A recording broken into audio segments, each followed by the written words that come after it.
Hey there, it's Cynthia with the Dinner Fix, where I help answer the question, what's for dinner? And what is for dinner, right? These are some trying times. The world is erupting in chaos. What is going on? It's times like these when I like making things that I ate as a kid that bring me comfort. And today that looks like sopes, which if you're not familiar with sopes, they're traditionally served as a Mexican appetizer, though growing up I always had them as a main course, and frankly I don't think they should be relegated to being kind of the precursor to the main show. They are perfectly delicious as a main course, as an entree. Now sopes, still haven't answered the question of what they are if you're not familiar with them. They are a corn disc, slightly, well not slightly, thicker than a tortilla, probably about 1/4 of an inch thick disc of dough that's been fried and topped with a variety of ingredients. There's really no right or wrong. Yeah, at least I don't think there's a right or wrong in terms of what can and cannot go on a sope. You can top them certainly with chicken, with pork, with beef, whatever you happen to have on hand. Today I'm going to be making them with a quick pork chile verde, which translates to green chili or pork green chili. So let me show you how I make them. First step is we're gonna get started on our pork. Now I have here 1/2 pound of ground pork. To this I'm gonna add some water, and I'm gonna add what you may think is an odd ingredient. It's baking soda. And the reason we're adding baking soda, and you see this, you see baking soda being used often in recipes with beef or pork, and you add it kind of early on because it actually helps tenderize the meat. And I don't fully understand the science behind it, to be honest. I'm not going to blow smoke and pretend to know the science behind it, but it has something to do with affecting the alkaline level and kind of how that affects the structure of the protein, and it basically allows for a more tender meat once it's cooked. So it's actually a trick I learned from watching America's Test Kitchen. I've seen them do it with a couple of recipes that call for ground meats in particular. So I've adapted it for this recipe today. So I'm just stirring that in, and that looks pretty good. And I'm going to set a timer for 15 minutes, and then we're just going to set that aside for now. Step 2 of our pork chile verde is making the chile verde, or the green chili sauce that we'll be cooking the pork in. Now for the sauce, I have a couple of things here. I have some onion. I have here a jalapeno that I've just sliced. I've left the seeds and the stems intact here because I want the heat. But if you were making this at home and you don't want anything spicy, you just kind of want the flavor and the color that the sauce brings, just remove the seeds and the veins. I have 2 cloves of garlic. I'm only going to be using 1 clove of garlic for the sauce. The other clove is for something else, which I'll get to later. And then our final ingredient are tomatillos. So, or at least that's how they're known in Mexico and Central America, or these tomatillos. If you're not familiar with them, here in the States they're known as by many names. The husk tomato is one of them. And what they look like when they are not peeled is like this. So you have a husk around this little green tomato, and to eat them, and you can eat these raw. These are perfectly fine to eat raw. You simply peel this back, and then you want to give them a rinse. You'll notice when you peel them, they have like this sticky like texture to them. It rinses right off with water pretty easily. What the tomatillo tastes like, it actually adds kind of a bright, tangy taste to whatever it is you put them in. And really the flavor they lend is actually going to depend on when they're picked. So when tomatillos are picked early on, they tend to be more tangy and acidic. And as they kind of sit on the vine, they mellow out and they sweeten up and can actually be substituted for a tomato.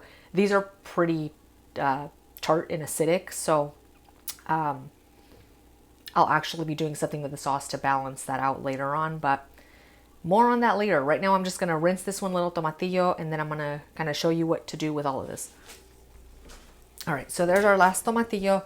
What I'm gonna do with this, as you can see, I have this on a rimmed baking sheet that I've lined with foil. I'm gonna stick this under the broiler, and I'm gonna broil this, turning once halfway in between until all the vegetables are charred on both sides. This is gonna add a complexity of flavor that you wouldn't get if you were to just throw these ingredients raw into a blender and make a sauce with them. So we wanna char these up.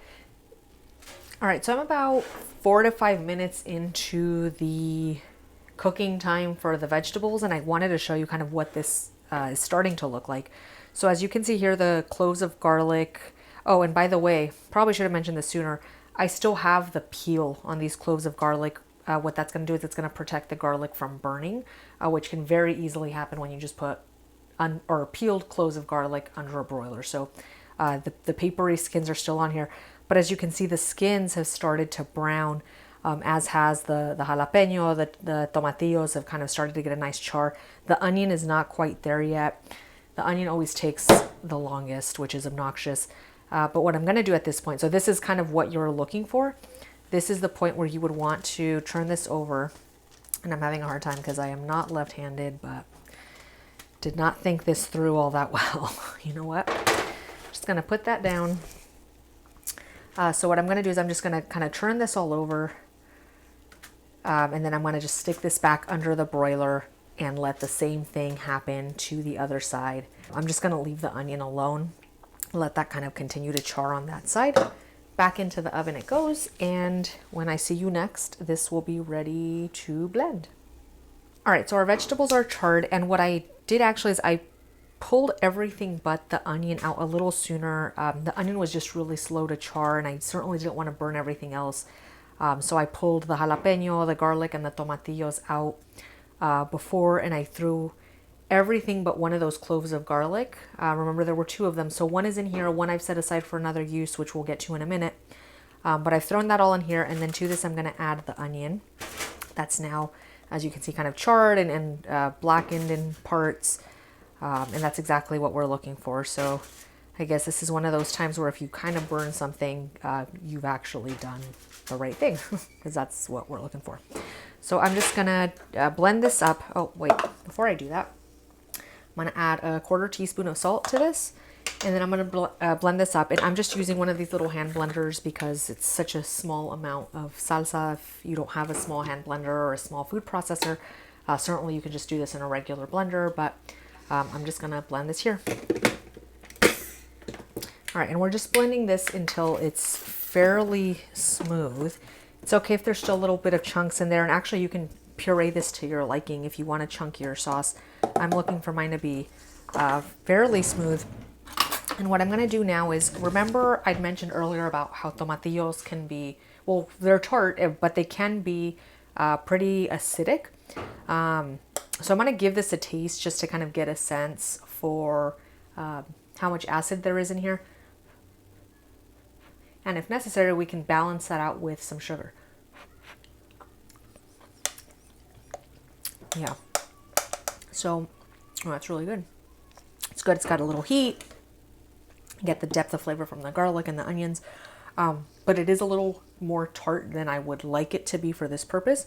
So I have here just some granulated sugar, and I'm just going to add about a 1/4 teaspoon at a time. So for this amount of sauce, you'll need a 1/4 teaspoon to like a 1/2 teaspoon to balance it. And it functions much the same way if you've ever, like, you know, you're making Italian food, if you've ever seen recipes for tomato sauce that call for sugar. That's what the sugar is doing, is it's acting as a counterbalance to the acidity that's in the tomatoes and the sauce. We don't want to take a bite of this and it tastes too tart, or it tastes too sweet, or really too anything. We want it to taste, again, like the flavors are balanced. So that's done. Our pork, sorry, let's trade places here. So our pork, if you recall, we'd set aside to marinate with that baking soda and that water. It's been 15 minutes. So we're gonna go ahead and start the cooking process on this. So I have here just a small skillet. that I'm going to bring up to heat over medium heat. And what we're going to do is we're going to brown the ground pork in the skillet. I'm not going to add any fat to this skillet. I am using a non-stick skillet. If you're using stainless steel, you might want to add some vegetable or canola oil. Again, because this is non-stick, I'm not going to be using any oil. I'm just going to go ahead and add the pork to the pan, and I'm just going to cook this until it is brown. Oh, and the other thing too, before I forget, is I'm going to add a 1/4 teaspoon of salt to this. And anytime I'm talking about, kind of adding salt, I do cook with kosher salt. So if I'm telling you add a 1/4 teaspoon of salt, that's a 1/4 teaspoon of kosher, not table salt, because it does make a difference. All right, so as you can see, our meat is pretty much browned at this point. So now I'm going to add the salsa that we made earlier. Now it's worth noting, because I didn't mention it earlier, but this salsa in and of itself, you could just make this salsa, like put it on tacos, put it on tostadas, quesadillas, nachos, anything really. And I mean, that's salsa. You can eat that as is, but here I am choosing to add it to our pork just to make for a more interesting flavor profile than just like browned pork, or even just brown pork that's been seasoned with, ground chilies or seasonings or taco mix or whatever. Like, this is just a much more complex, far more delicious flavor, I think. And as you saw, it wasn't really that complicated to make. I mean, the hardest part was just kind of waiting for everything to char, but if you can burn vegetables and blend them, I mean, you can make a green salsa. Now, as I'm stirring this, I am looking for this to not be quite so dry. So I'm going to add just a little bit of chicken broth to this just to help thin it out some. So I'm just going to add about, like a 1/2 cup of broth. Okay, that's about a 1/4 cup. Let me stir that. And I don't want this to be soupy because I am going to be putting this on top of something I'm going to be eating with my hands. But again, I don't want it to be super dry. This is going to cook for about 15 minutes, so it's going to continue to kind of dry up. So for that reason, I'm just going to finish adding the other 1/4 cup for a full 1/2 cup that we added here. And I think the way I wrote the recipe on the website does not call for the chicken broth. But again, sometimes I make this and I don't need it. This was one of those times when I needed it. If you don't have broth, you can, makeshift some broth with, like if you have chicken bouillon, you can mix that with water and use that. I mean, in a pinch, you could use water. You just want to make sure that you season it with some salt. Otherwise, you're just kind of watering it down. But as you can see, we kind of got a little bit of sauce there, and that's good because again, this is going to thicken as it cooks. And it's going to cook for 15 minutes covered. So I'm going to clamp a lid on that. And actually, I'm going to set it aside. And timer for 15 minutes. Let's move on. All right, so the next component of our dish are refried beans. So I probably should have led with this, but basically we're making a Chile verde sope that's going to have a layer of refried beans and then some other yummy garnishes, some salsa, some avocado, some cotija cheese. But now it's time to make the beans. So I have here just a small skillet in which I'm heating some vegetable oil. Same comment earlier about whoa, that was dangerous. There must have been still some residual water in there. So you want to be careful. Not sure why that's popping. But it illustrates the point of why it's always important to be careful when you're working with hot oil. And I'm really not sure why that's popping. I'm actually going to move that off the heat while I talk about the making of these refried beans. So I have here equal parts of ground cumin and ground coriander. And we are going to be using canned beans for this, which is why I like to employ the use of some added spices to kind of kick the flavor up of what can otherwise be a very bland bean. Certainly if you have, home cooked beans, you can use those. I don't always have them on hand, as in this case. So I'm using canned beans, and I'm also using a white bean today. I think the recipe that I wrote calls for a black bean, which I love, but you can, kind of substitute a variety of beans, black bean, pinto bean, white beans. I'd probably steer clear of kidney and cannellini beans just because they don't have the same kind of creaminess that you get from the aforementioned beans. But at any rate, let's move this back here and hope that it's safe. So I'm going to add our spices to this oil, and we're going to kind of let those bloom. Actually, I'm going to turn the heat back on and hope that this doesn't explode in my face. Okay. So you can hear those spices are kind of starting to lightly fry. And then you recall we had set aside a clove of garlic earlier that we'd roasted. So I'm going to use that garlic clove now. And then let me grab a spoon. I'm just going to give this a stir. And we're just going to kind of very quickly give that a fry just for like 30 seconds or so. Again, just for the flavors to kind of bloom. We certainly don't want to burn anything. And then to this, now this is the dangerous part. We're going to add this can of beans with the liquid, so I didn't drain these, to this hot oil. Now, anytime you're adding water to oil, it doesn't like it. So you want to be really careful. I'm going to lower these really low to the saute pan, and you're going to hear this like violently kind of bubble up and make all of this noise. If I weren't making this for the camera, I'd probably just move this over to my kitchen sink and kind of do it in there because it is going to want to splatter. But nonetheless, here's hoping I don't set the house on fire. Kidding. I do this all the time, but you do want to be careful in all seriousness.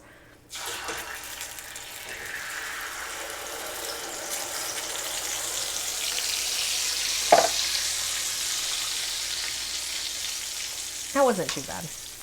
Again, and that's because I just dumped it slowly. Don't be afraid and like do one of these because that's just going to make it way worse. If you do it slowly, you do it at a low level, that's about as bad as it's going to get. So what you're going to do is you're just going to let these simmer away over like a medium-low heat for about 15 minutes, about as long as the pork's going to take to cook. And then once they've kind of simmered, they've tenderized, they've absorbed some of those flavors from the garlic and the spices, we're going to mash them up, but more on that later. All right, on to the final component of this dish, which is the actual sope or the corn disc. Now, to make the sope, you need, I guess, what most of you would consider a specialty ingredient. This is an ingredient I always have in my house, some masa harina, and this is a Maseca brand masa harina, and what this is instant corn masa flour, and this is how you make tortillas. If you've ever wondered, like, how do they make tortillas? Well, this is a shortcut to making tortillas. It can actually be a much more complicated process, and the best tasting tortillas aren't made from this. But, in a pinch, if you're at home and you want to make some homemade tortillas, this is certainly better than most of what most of you can get in the store, unless you happen to have a tortilleria, which is a place that makes tortillas in your neighborhood, or a store that has a tortilleria in-house that's making their own tortillas, and then you're going to be able to find a higher quality product. But I digress. So what it looks like is flour. It's a little coarser than like your whole wheat or wheat flour, but it looks very much the same. And this is gluten-free because it's made from corn, so added perk. Now, to make the sopes, what you would normally add to this is some water, but what I recently kind of figured out, and I don't know why it took me so long to figure this out, is that if you add chicken broth, you actually pump up the volume in terms of flavor. So I've kind of converted to using chicken broth for this, though you can totally use water. It's going to be delicious, but if you are going to use water, you're going to want to add a little bit of salt, just for seasoning. So as you can see, I'm working this with my hands. You can certainly use a spoon here. I like using my hands for this because I get a better feel for the masa, the consistency of the masa. And what you're looking for, and you'll notice as you incorporate the liquid, this is going to start to dry up and feel less like porridge and more like Play-Doh. Although this should feel like a very moist Play-Doh. Not quite sticky, but it should definitely not feel dry. And in a minute when I finish stirring this, I'll kind of show you the little test you can perform that'll tell you whether or not your dough is the right consistency or if you need to add some more liquid to it. And kind of feeling this, I think it might need a little more liquid. This here was 2 cups of masa, which is about 8 ounces, to which I added 1.5 cups of broth. And what I do is I kind of just work this into a little ball. And I have here, this is my my piece of plastic that I use as a tortilla press. And as you can see, it's just a plastic bag, zipper top freezer bag. I cut the sides, I cut the zipper top off, and then you end up with this really thick piece of plastic that's great for pressing tortillas in a tortilla press, or in this case, making sopes.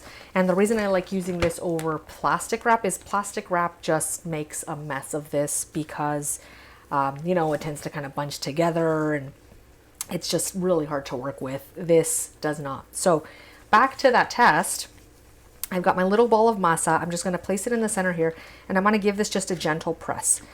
And when you press it, you see how there's all these little cracks around the outside? That tells me I need to add a little bit more water to this, or broth.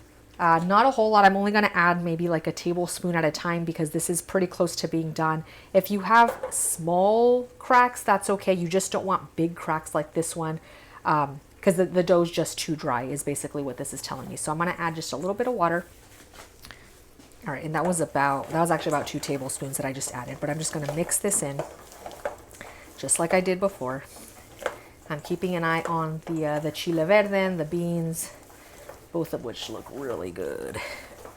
Yeah, this feels right. So this feels wet to the point that it feels like it should be sticky, but it's not quite, if that makes any sense. This is actually, it feels really good. This is a good kind of like stress reliever, just squishing things with your hands. All right, so I'm gonna do my little test again. I'm just gonna put that there, give that a press, and as you can see, you still have a couple of cracks, and that's okay, but they're far fewer. For the most part, the surface or the edges are completely smooth.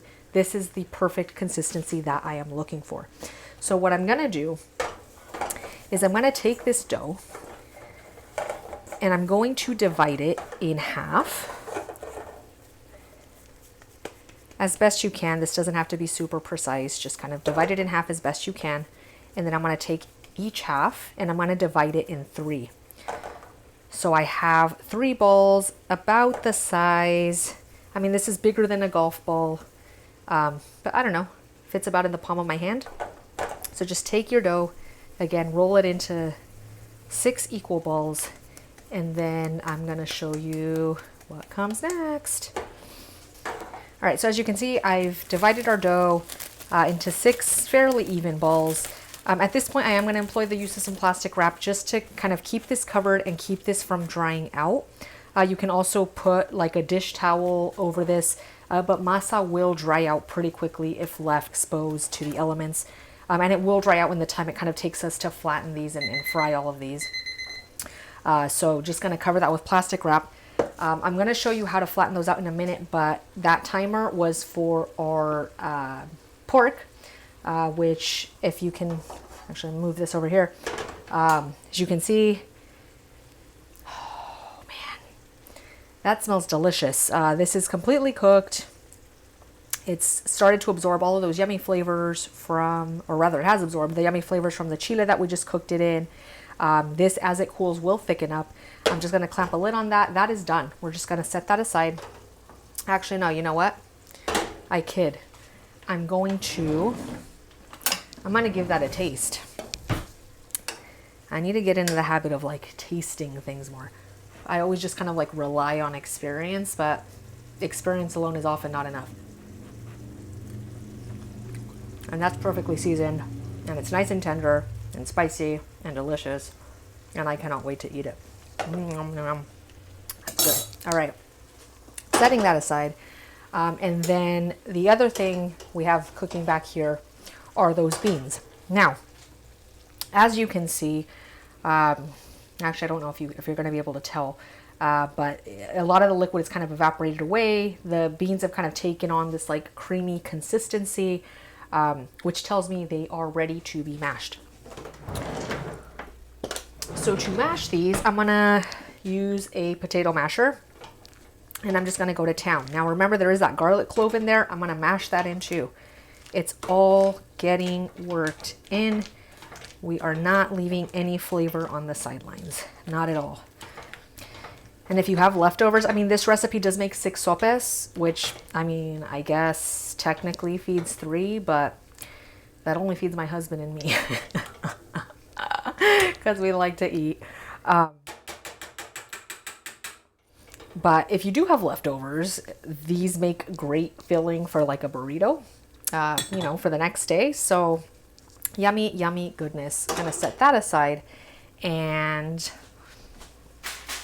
I don't have a lid for that little saucepan, so I'm just gonna clamp a piece of foil on it just to keep it warm. That is all done. So back to our sopes. I have back here a saucepan with about an inch and a quarter of vegetable oil that's been heating to the point where it is like 350 degrees. It's gonna fry pretty much anything you put in it instantly. What we do not want to do is put these little puppies in cold oil, and then it just kind of sits there and it takes forever to fry, and then you wind up with a soggy, or not soggy, but a greasy sope, which no one wants. So I don't know if you can kind of see, hope you can.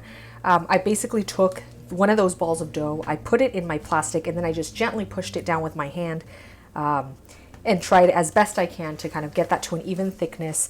And this here's about 1/4 of an inch thick. I'm not measuring it, it doesn't have to be that precise, but you want it to be a nice thick disc. Just imagine the beans, the pork, avocado, sour cream, salsa, that is all going to go on top of this. So you want this to be thick enough to support all of that, which this is. So what I'm going to do now, I put this in my left hand. I'm going to just peel this back. Then I'm going to flip this over, and I'm going to peel that back, and boom, it's in my hand. How easy was that? And now I'm going to lower this gently into the oil, keeping in mind this is very hot oil, so you want to be careful. But you hear that? You see that? It's bubbling up violently, which tells me that oil was the perfect temperature. Now, that's not going to take very long to cook. You're basically looking for it to start to kind of brown and become golden on the outside. And then what I've done here, oh, see, it's already floating to the top. That's pretty much done. So see how that, I wish you could tell, but this is kind of puffed up slightly, but it's completely golden brown on the outside. I'm trying to be really careful handling this. It's still going to be a little, not raw, but kind of soft on the inside. That's exactly what you want. Now, what I've done here is this is just a vegetable steamer that I've put in a pasta bowl, actually. And I'm just going to kind of set that in there to drain while I assemble the rest of these sopes. So the same process we just went through, we're just going to repeat that 5 more times until these are all fried. Okay, it is time for my favorite part of the show, the part where I get to reap my rewards for everything I've just done. So I'm going to show you how I like to assemble these. I'm going to take this little guy that I've had my eye on. That's fried up golden and deliciously. So I'm going to, first thing I'm going to do is I'm going to take some of those refried beans. And I'm just going to take a little and just spread them along the base. You can add as little or as much as you want here. That looks like a pretty good amount. Then I'm going to take our green pork chile, which if you recall, there's jalapeno, tomatillos, onions, What else did we throw in? Garlic, a little bit of salt, some sugar to balance the acidity, and some chicken broth just to thin it all out. So we're gonna put that on top.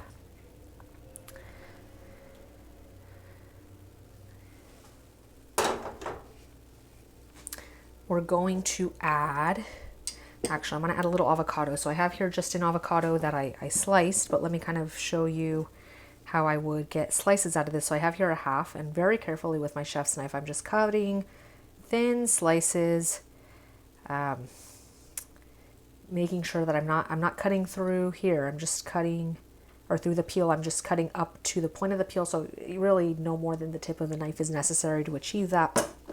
And then what I take is a spoon, and I'm just gonna kind of come in here and cut in there, and then you get some little slices, some perfect little slices that you can kind of fan out. This was, of course, because I'm doing it for the camera, it didn't come out as pretty as like it normally does. Of course, if I were just doing this at home, they would have been like perfect, but you kind of get the drift. I add a little bit of sour cream, and this is just some Mexican crema, which is not quite like American sour cream. It doesn't have that same kind of tang. It's a little butterier and sweeter in taste.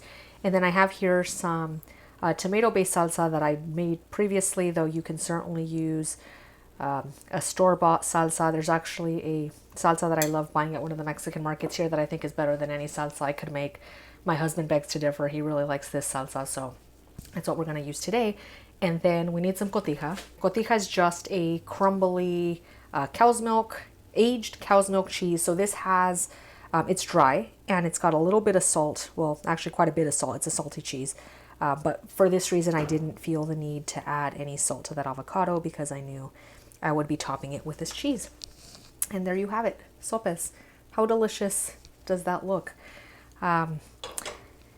Now, I'm torn because normally I would just like pick this up and shove it in my mouth. I kind of feel like I should use a knife and a fork for y'all, but you know what? No, I'm gonna keep it real. So here goes nothing.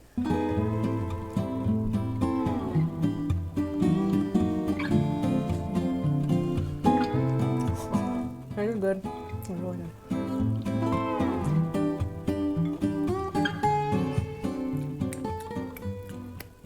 I don't know how I can keep from eating this. It's that good. All right, I'm gonna call my husband before I eat all of this, get him to assemble his own little sope, and we're gonna chow down. I encourage you to make this one at home. Really, really tasty, really simple to make. If you ever thought like Mexican food's way too complicated to make at home, like it's not. I just showed you it's not, and heck, you probably got a pantry stock full of canned beans. I just showed you how to make some decent refried beans with a can of beans. So no reason you shouldn't try this. Until next time, thank you so much for watching. Please comment, like, subscribe. If you click on that little bell, you'll get notified every time I update new content or upload new content. So thank you in advance, or again, for watching. We'll see you next time. Enjoy.